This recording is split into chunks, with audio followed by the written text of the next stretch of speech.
Sooner or later, every man meets his Waterloo, even in Montana Territory. At the time Colonel Custer was meeting his, I very nearly met mine.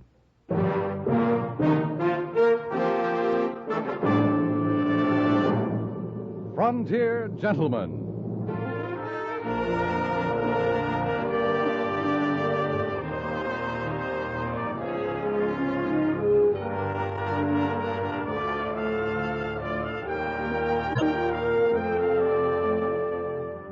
Herewith an Englishman's account of life and death in the West. As a reporter for the London Times, he writes his colorful and unusual stories. But as a man with a gun, he lives and becomes a part of the violent years in the new territories. Now starring John Daner, this is the story of J.B. Kendall, Frontier Gentleman.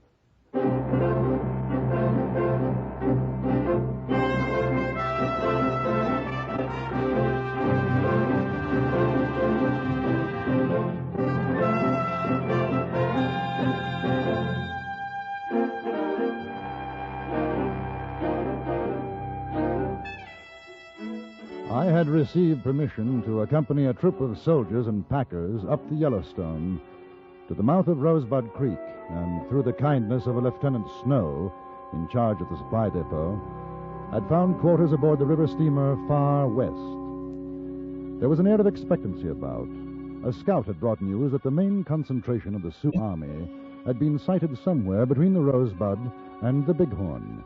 It was Lieutenant Snow who informed me. Well, they've sent Custer in the 7th, Mr. Kendall. We'll see an end to it now. He'll finish the Sioux. I wish I had known. I'd like to have gone with him. Well, maybe Custer will bring back Sitting Bull or Crazy Horse. You'll be able to have your interviews. I've about given up hope. Oh, don't worry. If they're still alive when the colonel's through with them, you'll get your chance. Glad to hear it. Oh, they should have let Custer attack the Sioux a long time ago. Well, now you'll see. He'll massacre them. Lieutenant. Oh, how are you, Mr. Kendall? Well, thank you, Captain. Lieutenant, just got word there are civilians up at Castle Butte. I haven't got anybody else for the job, so you'll have to do it. Bring them in, Captain? Yes.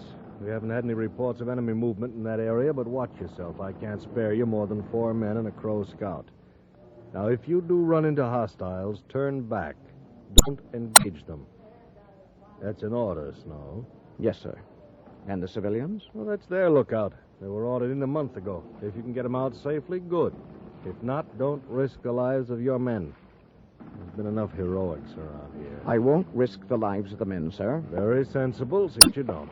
Now, we'll leave immediately, and the location is here. You better cross west of Porcupine Creek and then head north. Captain Thomas, I wonder. If Lieutenant Snow has no objection, may I go with him? Well, I don't suppose there's any reason why you shouldn't. Snow? Fine with me, sir.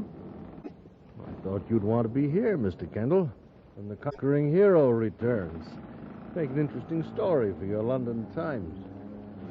I beg your pardon? Oh, we'll be back in time, Mr. Kendall. Captain Thomas is referring to Colonel Custer. Oh. The young lieutenant and I don't see eye to eye about the colonel. No, we don't, sir. Well, it's a matter of opinion. I won't bore you with mine, Mr. Kendall. Snow, you'll issue a horse and a rifle to Mr. Kendall and see that he signs for them. Yes, sir. Good luck. There are times when it's hard to remember rank.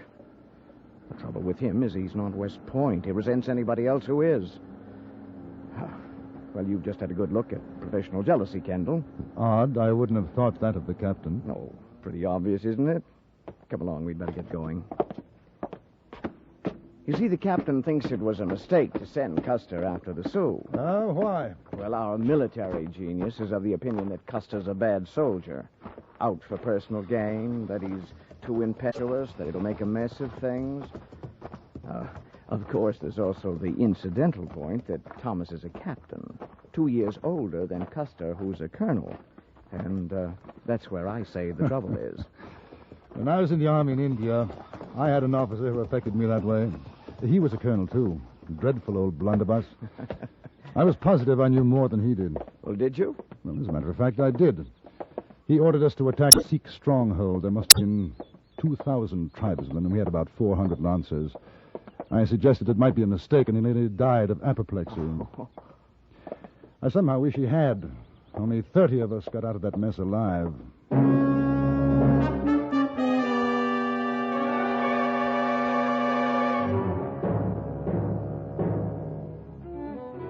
Our destination was some 15 miles north and west of the mouth of Rosebud Creek. There were 7 of us: Lieutenant Snow, Sergeant Wilson, 3 troopers, and a Crow Indian scout with the intriguing name of Six Toes.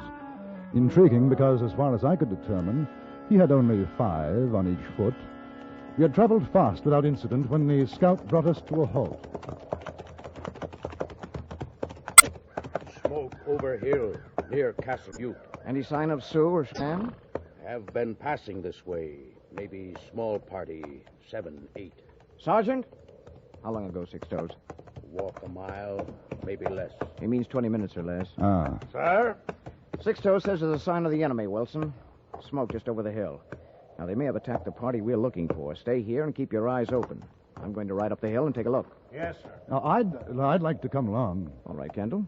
Six Toes, you too. Here.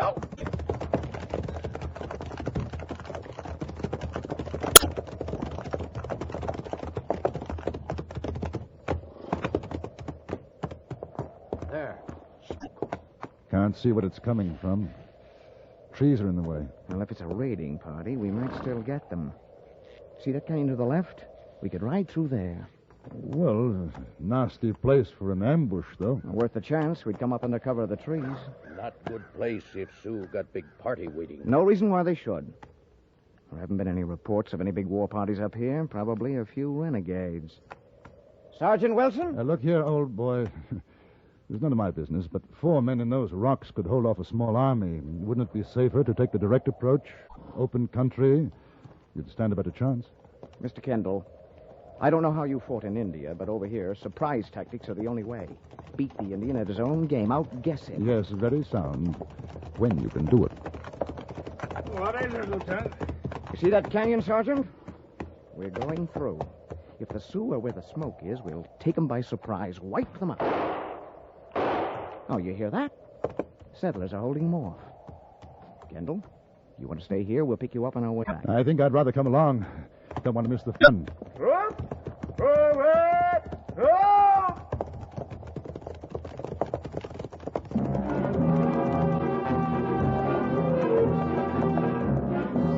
We rode down the hill toward the narrow canyon. Lieutenant Snow sitting erect in his saddle, eyes sparkling with excitement, a smile on his lips. I had seen such a look before in young subalterns going into their first battle, unafraid, not knowing. Up together!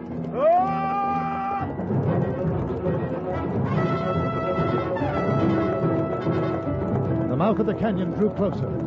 The shadows reached out to us.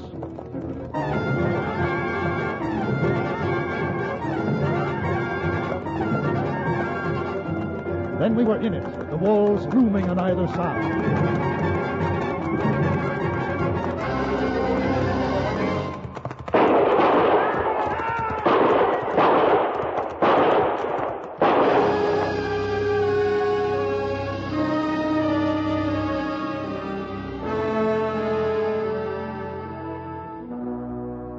I didn't look back. I knew from the sound of that first volley what had happened. And when I emerged from the canyon, there was only one other man a short distance behind me. It was the Crow Indian scout. Go around the trees! Don't go through!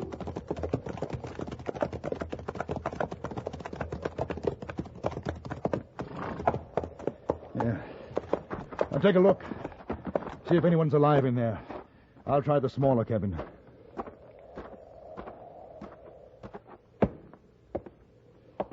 Where are the others? We didn't expect to find anyone alive. I saw you on the hill. Fired the shots. I was afraid you'd go away. We'd better go inside. All burned in other cabin. He's an Indian. He's not coming in. Six Toes is a Crow scout for the army. A friend. I heard shooting in the canyon.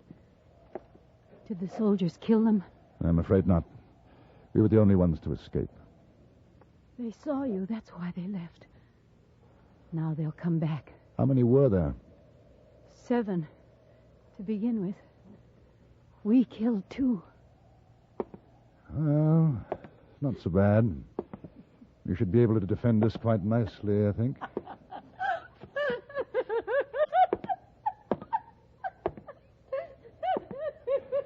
Yes. I'm sorry. Sixtos, I'm going out to the horses to get the rest of the ammunition and our canteens. Cover me from the window.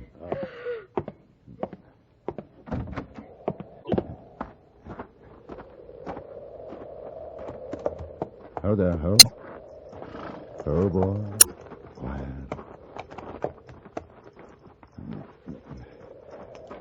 Quiet, boy. Quiet.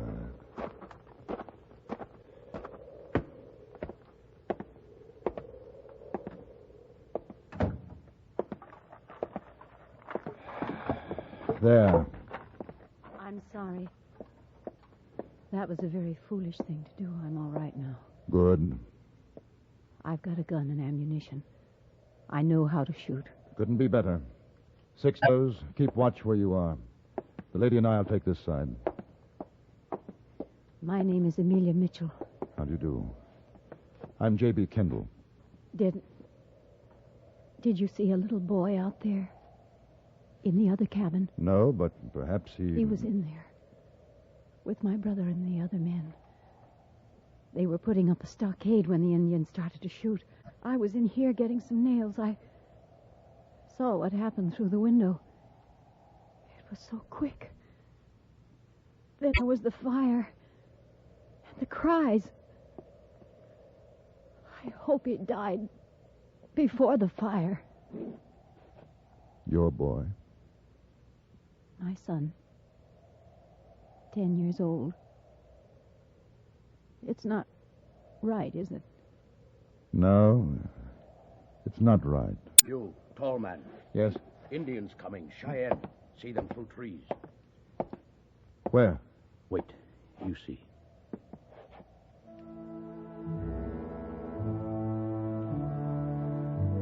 There.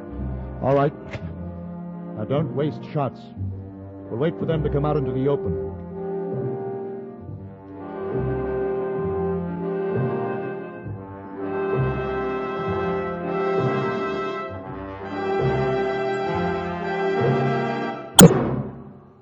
In a moment, we return to Frontier Gentlemen. Do you have questions on satellites, Davis Cup teams, a new medical technique? Answer, please, with Walter Cronkite as your answer. Hear him every weekday evening on most of these stations. And send your questions to Answer, Please, CBS Radio, New York 22, New York. That's Answer, Please, CBS Radio, New York 22, New York. And now we return you to Anthony Ellis' production of Frontier Gentlemen.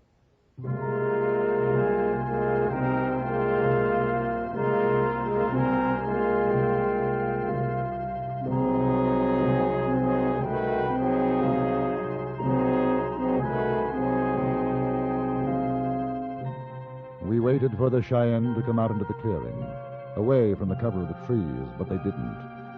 Neither did we get a chance for a decent shot at them. The sun began to go down. Shadows lengthened. In the little cabin, a shaft of pale sunlight poured through a crack in the heavy shutters. It was very warm. Amelia Mitchell, possibly 35. Rather tall, her face glistening in the heat, the Winchester rifle held firm in her broad hands. I was suddenly and unaccountably very conscious of her. They must be waiting for nightfall. Possibly. Anything on your side, Sixtos? Nothing moves. You're English, aren't you? Yes. Where did you go to school, Oxford? As a matter of fact, it was Cambridge. Oh. Disappointed? No. I thought it would be Oxford. If my boy had lived, I would have liked him to go to Oxford or Harvard. One of those fine colleges. Strange talking about him now. As though he'd been gone a long time. I suppose I never did have him, really. Not really. Was your husband in the other cabin? No. I've never been married. I came out here with my brother. He thought it would be best for us, my boy and me. Best to make a new life. Oh, well, You don't have to be embarrassed now the boy's gone. I'm glad to talk about it. I was a school teacher. After the war, I met a man. He was a returning hero. It was lonely. I never saw him again after that one time. You could have married. No. A decent man wouldn't have wanted that.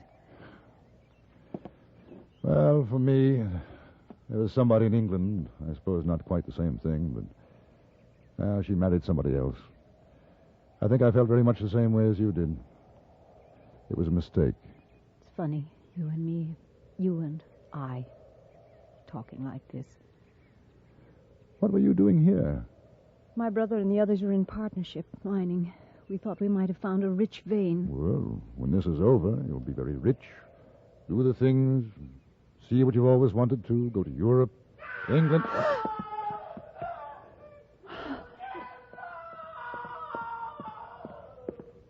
Is Lieutenant Snow. They are... I know. There's nothing we can do.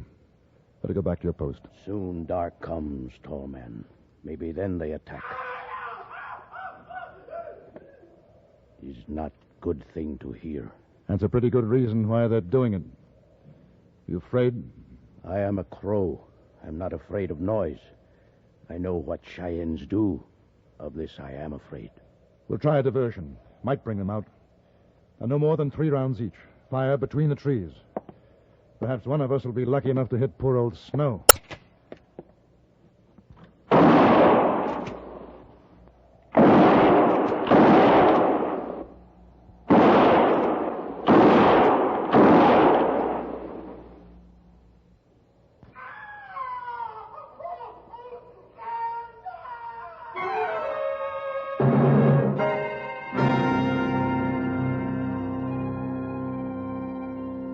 It was no good.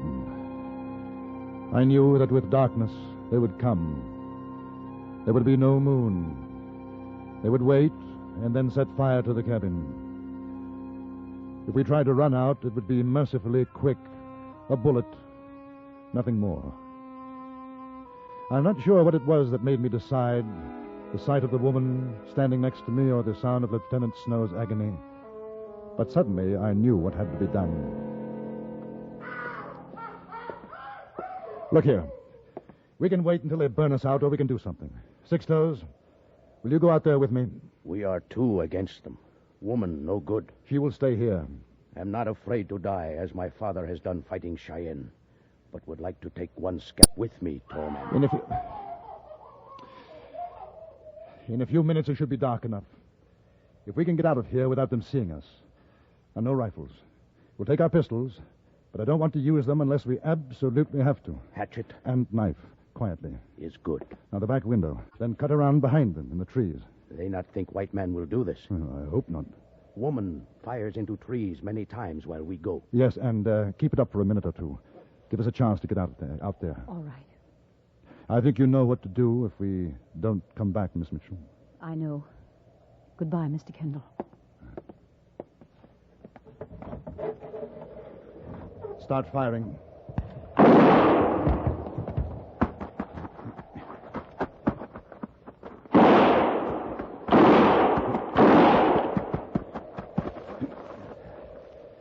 Wait.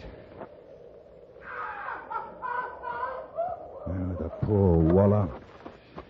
Quietly now, Six-Toes. You make good Indian.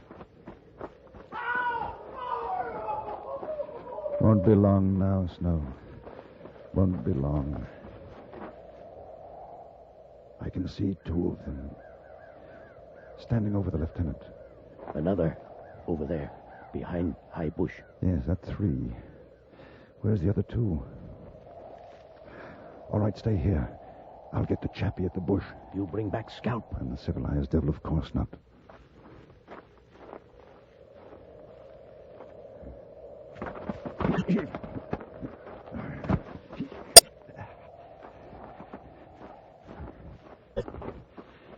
You get him? I get him. Your turn, dear fellow. 2 more and we can use our guns. There. Huh? Where? 2 near trees, looking out to cabin. Ah. Come on.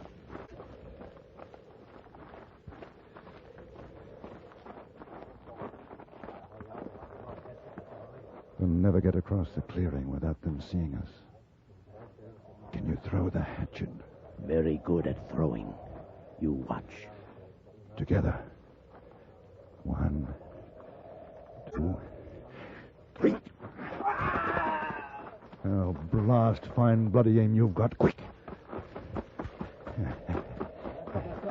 Barely see them now. Shoot, and for Lord's sake, don't miss. Shoot!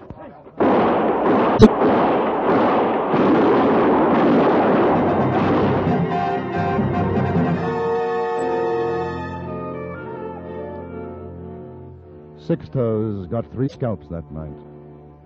We carried Lieutenant Snow back to the cabin. That he was still alive was a miracle. It would have perhaps been better had he been dead. Amelia Mitchell did what she could for him, but he died in the early morning.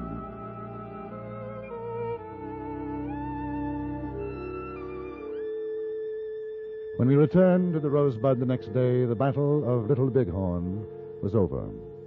As Lieutenant Snow had predicted, it had been a massacre. Custer's troops had been wiped out. Those other wounded under Major Reno's command were being carried aboard the riverboat, the Far West. I stood with Miss Mitchell and Captain Thomas, watching the wounded being carried aboard.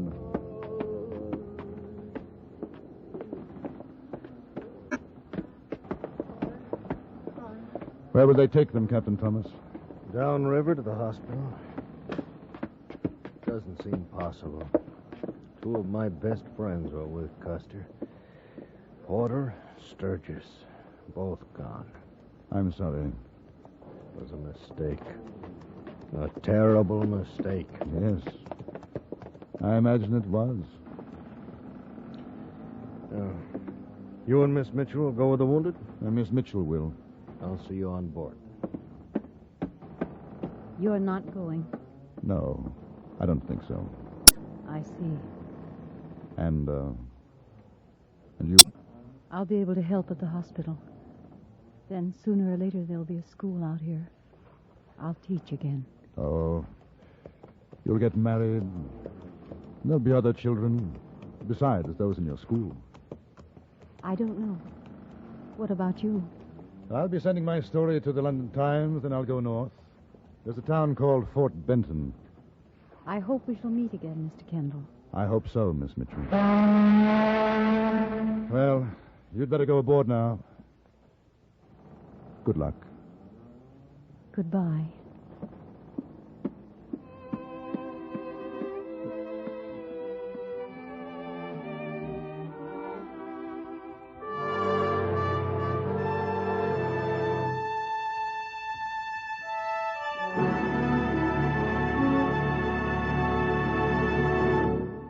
Frontier Gentleman was written, produced, and directed by Anthony Ellis and stars John Daner as J.B. Kendall.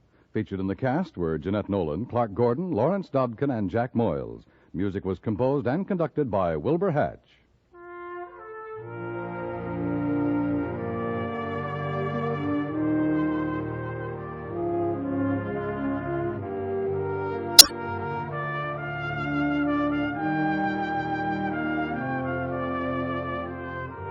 The eventual success of the fight for freedom depends upon our getting the truth to people behind the Iron Curtain.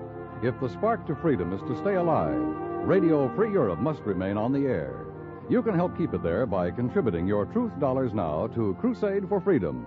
Just send your contribution to Crusade for Freedom in care of your local postmaster. Join us again next week for another report from the Frontier Gentleman. Dan Coverly speaking. This is the CBS Radio Network.